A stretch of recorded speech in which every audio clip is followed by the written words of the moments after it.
Հայաստանի Հանրապետության կառավարության և Ամերիկայի Միացյալ Նահանգների կառավարության միջև համագործակցության մասին համաձայնագրի բանակցությունների ավարտի վերաբերյալ համատեղ հայտարարությունը։ Հայկական կողմից հայտարարությունը ստորագրում է Հայաստանի Հանրապետության վարչապետ Նիկոլ Փաշինյանը։ Ամերիկյան կողմից հայտարարությունը ստորագրում է ԱՄՆ փոխնախագահ J.D. Vance-ը։ Joint statement on the completion of negotiation on an agreement for peaceful nuclear cooperation between the United States of America and the Republic of Armenia is being signed.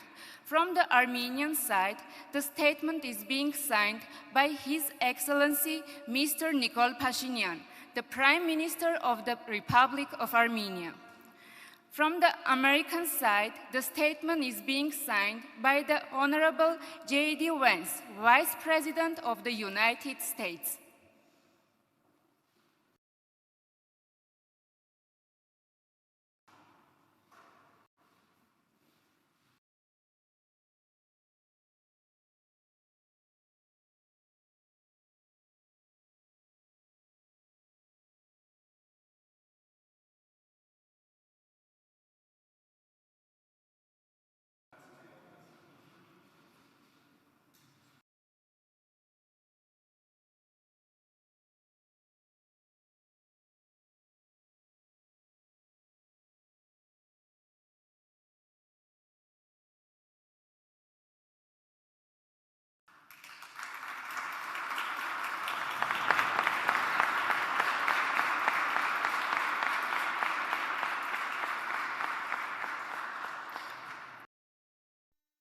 Հավանիր տեսանյութը և բաժանորդագրվիր նորությունները բաց չթողնելու համար։